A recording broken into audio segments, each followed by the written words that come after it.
وَلَقَدْ يَسَّرْنَا الْقُرْآنَ لِلذِّكْرِ فَهَلْ مِن مُدَّكِرٍ۔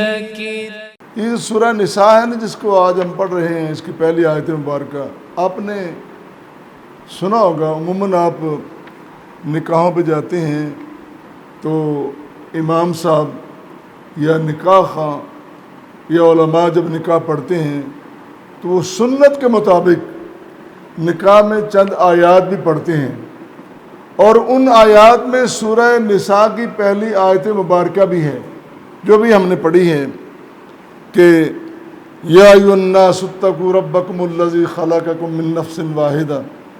یہ آیت مبارکہ بھی پڑھی جاتی ہے، اور بھی آیات ہیں یا ایھا الذین آمنوا اتقوا اللہ وقولوا قولا سدیدا، یا ایھا الذین آمنوا اتقوا اللہ حق تقاتہ، یہ آیات پڑھی جاتی ہیں۔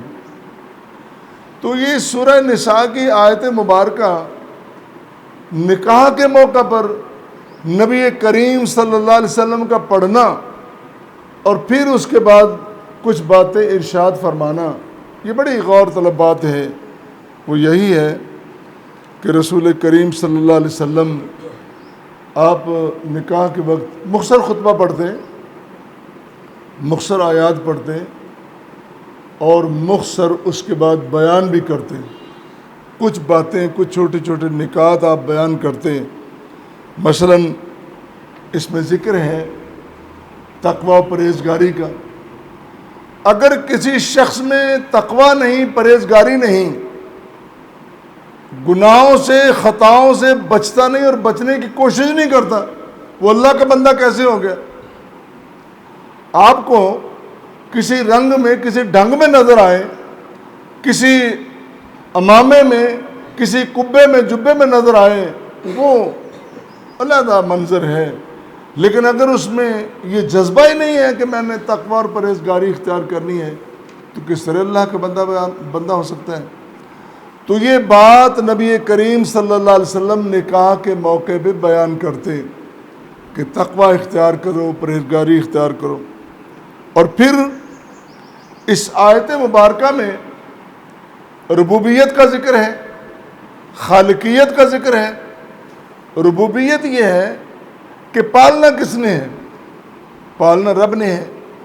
عموماً نکاح کے موقع پر بڑی شرائط پیش کی جاتی ہیں، دیکھو جی یہ شرائط لکھوا لو بچی کی سیفٹی کے لیے، یہ شرائط لکھا لو بچے کی سیفٹی کے لیے، لیکن اگر دونوں طرف سے مسلمان ہیں، اللہ کے بندے ہیں، ان کے دلوں میں خوف خدا ہے اور ان کو پتہ ہے کہ روزی رب نے دینی ہے، ہم لکھیں تب دینی ہے، نہ لکھیں تب بھی دینی ہے، اور رب نے وعدہ کیا ہے کہ میں نے تو دینا ہی دینا ہے۔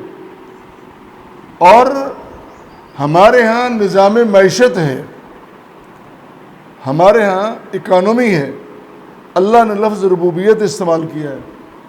معیشت میں 100 گھپلے ہو سکتے، ربوبیت کا معنی پالنا، اس نے پالنا ہی ہے۔ وہ جس طرح ماں اپنے بچے کو پالتی ہے، اس سے بھی زیادہ اللہ پالتے ہیں، اس لیے کہ ماں تو بچہ اگر جوان ہو جاتا ہے وہ توجہ چھوڑ دیتی ہے۔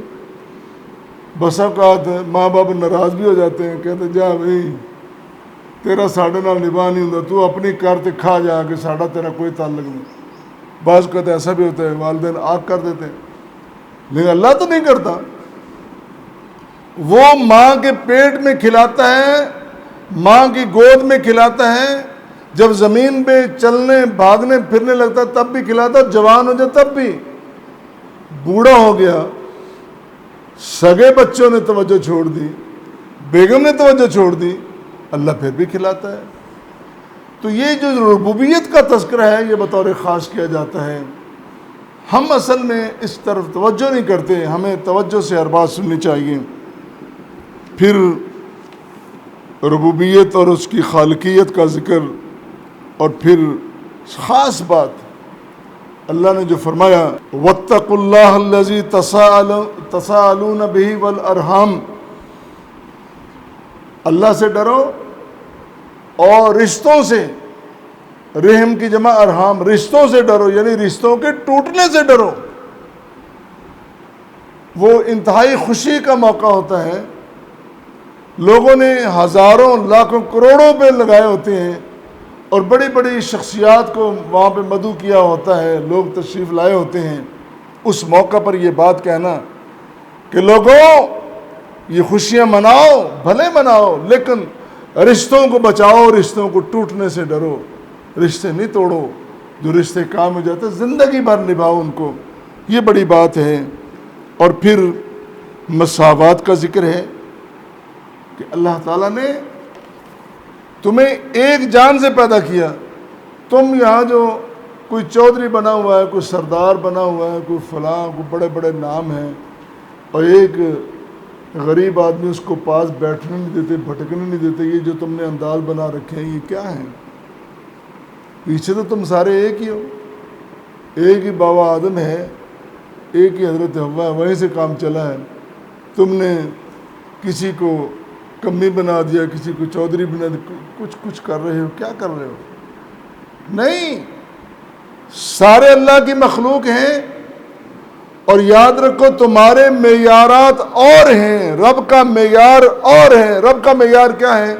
اللہ کہتا ہے میرے ہاں بڑا وہ ہے جس کے دل میں خوف خدا ہے، جس کے دل میں جذبہ تقوی و پرہیزگاری ہے، وہ میرے ہاں بہت بڑا ہے۔